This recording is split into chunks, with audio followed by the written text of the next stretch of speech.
கர்த்தருக்குள் பிரியமானவர்களே, June 13 Elon white அம்மையார் அவர்களுடைய மாரநாதா புத்தகம், பக்கம் 327.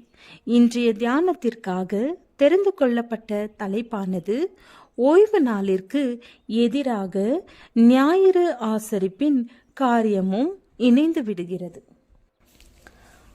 வசனம் வெளிப்படுத்துதல் 14வது அதிகாரம் வசனம் 9-10. அவர்களுக்கு பின்னே 3ஆம் தூதன் வந்து மிகுந்த சத்தமிட்டு மிருகத்தையும் அதன் சொரூபத்தையும் வணங்கி தன் நெற்றியிலாவது தன் கையிலாவது அதன் முத்திரையை தரித்து கொள்ளுகிறவன் எவனோ அவன் தேவனுடைய கோபாக்கினையாகிய பாத்திரத்திலே கலப்பில்லாமல் வார்க்கப்பட்ட அவருடைய உக்கிரமாகிய மதுவை குடித்து பரிசுத்த தூதர்களுக்கு முன்பாகவும் ஆட்டுக்குட்டியானவருக்கு முன்பாகவும் அக்கினியினாலும் கந்தகத்தினாலும் வாதிக்கப்படுவான். இதுவரை 3ஆம் தூதனின் தூதை பிரசங்கித்தவர்கள் அடிக்கடி வீணாக பீதியை பரப்புகிறவர்கள் என்று கருதப்பட்டனர்.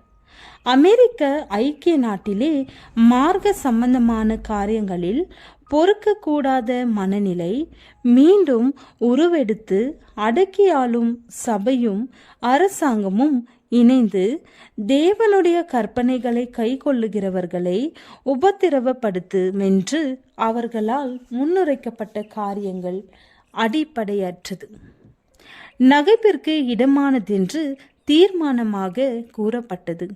ஆனால் ஞாயிறு ஆசரிப்பு நடைமுறைப்படுத்தப்பட வேண்டும் என்ற காரியம் பரவலாக கிளர்ச்சியை தூண்டும்போது இவ்வளவு காலமும் சந்தேகத்திற்கு இடமானதாகவும் நம்பக்கூடாததாகவும் இருந்த மேற்கூறப்பட்ட இந்த காரியங்கள் நெருங்கி வருவதை காணலாம். இதற்கு முன் நடைபெறக்கூடாதிருந்த விளைவுகளை இந்த 3ஆம் தூதனின் தூது உண்டாக்கும். விசுவாசமும் ஜெபமும் நிறைந்த மனிதர் பரிசுத்த ஆர்வத்தோடு வலுக்கட்டாய நிலையில் புறப்பட்டு சென்று தேவன் தங்களுக்கு கொடுக்கின்ற வார்த்தைகளை கூறி அறிவிப்பார்கள். பாபிலோனின் பாவங்கள் வெளியரங்கமாக்கப்படும். சபையின் ஆசரிப்புகளை உள்நாட்டு அரசாங்க அதிகாரத்தின் மூலம் செயல்படுத்துதல், ஆவி மார்க்கத்தின் ஆக்கிரமிப்பு, போப்பானவரது வல்லமையின் துரிதமான மறைவான முன்னேற்றம் ஆகியவைகளால் ஏற்படும் ஆபத்தான விளைவுகள் அம்பலப்படுத்தப்படும். இத்தகைய பக்தி வினயமான எச்சரிப்புகளால் மக்கள் கலக்கமடைவார்கள். தங்களுக்கு முன்பு போதித்த போதகர்களிடம் ஆர்வத்தோடு காரியங்கள் இப்படி இருக்கின்றனவா என்று கேட்கும்போது போதகர்கள் கட்டுக்கதைகளையும் இன்பமயமான காரியங்களையும் சொல்லி அவர்களது வெளிப்படையான மனசாட்சியையும் பயங்களையும் நயவசனிப்பினால் மாற்ற முயற்சிப்பார்கள்.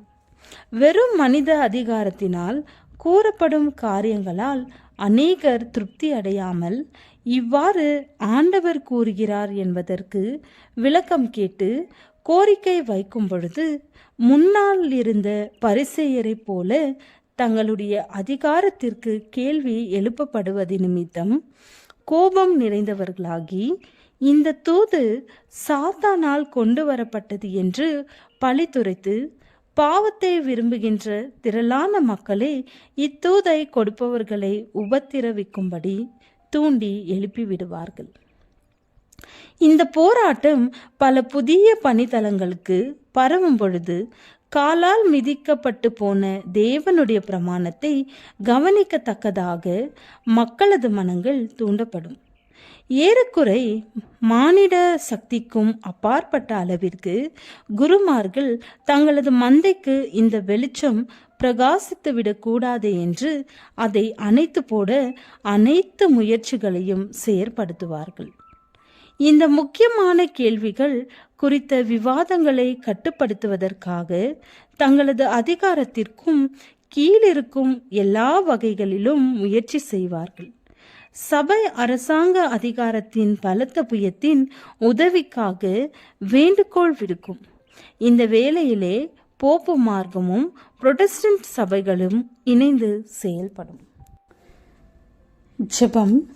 உமக்கெதிராக எந்த ஒரு விக்கிரகத்தையும் சொரூபத்தையும் உள்ளத்திலோ இல்லத்திலோ வைக்காதபடி காத்து கொள்ளும். ஆமேன்.